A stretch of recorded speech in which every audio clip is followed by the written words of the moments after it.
Hello friends, welcome back to my channel. તમને બધાને કેમ છે? મજામાં હશો. તો ફ્રેન્ડ્સ, આજે આપણે રહીને 10 વર્ષની નાની બેબી હોય છે તેનું ડ્રેસનું કટિંગ કરવાના છીએ. તો તમારે શું કરવાનું છે? આ એક ટુકડો છે અને ટુકડામાંથી જ મેં આ ડ્રેસનું કટિંગ કર્યું છે. આની પછી હું બીજો વિડીયો બનાવીશ કે તેની સિલાઈનો. તમારે સિલાઈનો વિડીયો જોવો હોય તો પ્લીઝ કમેન્ટમાં મને જરૂર કમેન્ટ કરજો. તો સૌથી પહેલાં મેં 4 ફોલ્ડ કર્યું છે. તમે જોશો કે તમારી સાઈડ 4 ફોલ્ડ છે અને વાળેલો ભાગ છે ને તે મારી બાજુ છે. તો હવે શું કરવાનું છે? 4 ફોલ્ડ કરી નાખ્યું છે. તમે જોશો કે નાની બેબી હોય છે તો એનો પહોળાઈ એટલી બધી હોતી નથી, લંબાઈ તો હોય જ છે. તો આ જે મેજરમેન્ટ છે ને એ તમે જોજો કે જે મારે ભત્રીજી છે તેનું મેજરમેન્ટ છે અને એના પ્રમાણે મેં આ કટિંગ કરું છું. તો લંબાઈ છે ને એ તમારે ખાસ માપી લેવાની. ક્યાંથી તમારે લંબાઈ માપવાની? ખંભાથી માંડી નીચે જેટલી તમારે લંબાઈ જોતી હોય તેટલી તમારે લંબાઈ લેવાની છે. હવે ફ્રેન્ડ્સ, મેં જે લંબાઈ રાખી છે ને એ લગભગ 28ની છે. આમ તો 32ની લંબાઈ આવે છે પણ કાપડ ઓછું છે એટલે મેં 28ની રાખી છે. એટલે માપ છે ને એ ઓછું છે. જે આમ તો ગણતરી કરીએ ને તો 4-5 વર્ષની દીકરી જે હોય છે તેનું છે. એટલે 5-6 ગણતરી આપણે કરી લેવાની. પછી આપણે જે ખંભો આવ્યો છે ને તે 12નો છે. તો આપણે તેના અડધા કરવાના છે. કેટલા કરવાના છે? 6 કરવાના છે અને આપણે 6.5 જેવું માપ લઈશું.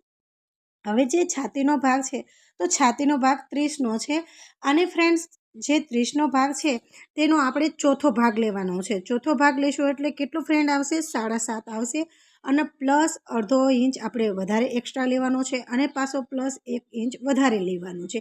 એટલે કે 1.5 ઇંચ તમારે વધારે લેવાનું છે. ખૂબ જ હેલ્ધી બાળક હોય કે ગર્લ્સ હોય તો તમે 2 ઇંચ પણ લઈ શકો છો. આ નોર્મલ છે. જે બાળક છે તે એટલું બધું હેલ્ધી પણ નથી અને એટલું બધું જાડું પણ નથી. હવે જે કમર છે ને એ 28ની કમર આવી છે. એટલે આ જે મેજરમેન્ટ છે ને ફ્રેન્ડ્સ, એ રીતનું મેજરમેન્ટ છે કે એ પહોળાઈ થોડીક વધારે છે, લંબાઈ ઓછી છે, એને અકોર્ડિંગ છે. તો કમર આપણે 28 આવે છે. એ ક્યાં લેવાનો? તો જ્યાં આપણે નીચે ભાગ લીધો છે, યાની કે જે આર્મહોલનો ભાગ છે ત્યાંથી આપણે કમરનું માપ લઈશું અને પછી આ જે માપ છે તે કમરનું માપ છે. જો એ કમરનું માપ છે. તો કમર કેટલી આવી હતી? 28 આવી હતી પ્લસ એમાં આપણે 1.5 ઇંચ એડ કર્યા છે. એટલે કેટલું થયું? 8.5 ઇંચ થયું. અને આ છે એ હિપ્સનો ભાગ છે. તો હિપ્સ કેટલી આવી છે? 30ની હિપ્સ છે અને પ્લસ આપણે એના ચોથો ભાગ લઈશું એટલે 7.5 થયું અને એમાં 1.5 ઇંચ એક્સ્ટ્રા ઉમેરવાની છે. જેટલું ઉપર ઉમેર્યું છે એટલું જ નીચે ઉમેરવાનું છે. અને અહીંયા તમારે જેટલો ઘેરાવો જોતો હોય, લગભગ ઉપર જેટલો ઘેરાવો એટલો જ ઘેરાવો નીચે લેવાનો છે. તો આપણે છે ને ઘેરાવામાં રહે ને 1 ઇંચ કે 2 ઇંચ વધારે આપણે એડ કરશું. તો જેટલા એડ આપણે કરવાના હોય એટલા એડ કરી નાખશું. પરંતુ એડ કેટલા કરવાના હોય? 1.5 ઇંચ જ એડ કરવાનો હોય છે. તો 8નો ઘેરાવો લીધો છે ને 1.5 ઇંચ વધારો કર્યો છે એ રીતે. પછી અહીંયા આપણે આર્મહોલમાં 1 ઇંચની આપણે ગોળાઈ લઈશું અને આપણે બાય કરવાની છે તો આપણે 1.5 ઇંચ વધારે એક્સ્ટ્રા બીજું એડ કરી નાખશું. હવે ગળું જે લીધું છે તો મેં 3.5નું ગળું લીધું છે અને આગળનું પાછળનું ગળું 3નું છે ને આગળનું ગળું 5નું છે. તો આ રીતનું તમારે ગળાનું માપ લેવાનું છે અને બોક્સ આપી દેવાનું છે. આ રીતનું બોક્સ કરી નાખવાનું જેનાથી આપણને ગોળાઈ કરવામાં મજા આવે. જો, તો આ પાછળનું ગળું છે અને આગળનું ગળું પણ આ રીતે કરી નાખશું.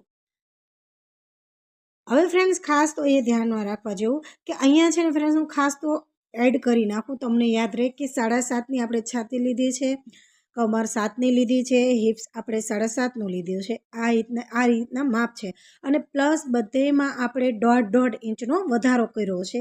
આ યાદ રાખી લેજો. નીચે પણ આપણે 1.5 ઇંચનો વધારો કર્યો છે કે 1 ઇંચનો વધારો કર્યો છે. પછી આપણે વાળવા માટે જે કાપડ જોઈએ તો 1 ઇંચ હું એક્સ્ટ્રા લઈ લઉં છું. જો આ રીતે. તો આ રીતે તમે એને ડ્રેસનું કટિંગ કરી નાખશો. આમાં પણ હજી પણ તમને કંઈ સમજણ ન પડે તો કમેન્ટમાં મને જરૂર કહેજો. હવે ફ્રેન્ડ્સ, પાછળનું ગળું આપણે એક સાથે જ કટિંગ કરવાનું છે અને પછી ફ્રેન્ડ્સ આ સાઈડથી પણ આપણે કટિંગ કરી નાખશું. એકદમ સરળ રીત છે. મેં ઘણીવાર એને ડ્રેસને મૂકીને પણ તમને શીખવાડ્યું છે અને આ મેઝરમેન્ટ લઈને તમને શીખવાડું છું કે મેઝરમેન્ટ તરીકે તમે કઈ રીતે શીખી શકો છો. હવે ફ્રેન્ડ્સ, આર્મહોલનો ગોળાઈ કેટલી રાખવી એ તમને પ્રશ્ન આવતો હોય છે. તો જેટલો ખંભાને આપણે ભાગ રાખતા હોય, 6નો ખંભો રાખ્યો તો 6નો આર્મહોલ રાખવાનો હોય છે. પછી ફ્રેન્ડ્સ આ જે ભાગ છે આગળ પાછળના એ આપણે અલગ કરી નાખશું, જેનાથી આપણે આગળનું જે ગળું કટ કરવાનું છે એ સરળ રીતે કટ કરી શકીએ છીએ. તમારે આગળ પાછળનું ગળું સેમ રાખવું હોય, સરખું રાખવું હોય તો તમે આ બે ભાગ છેટા ન કરતા. મારે આગળનું ગળાને થોડુંક ડીપ કરવું છે, એને કે 5નું ગળું રાખવું છે.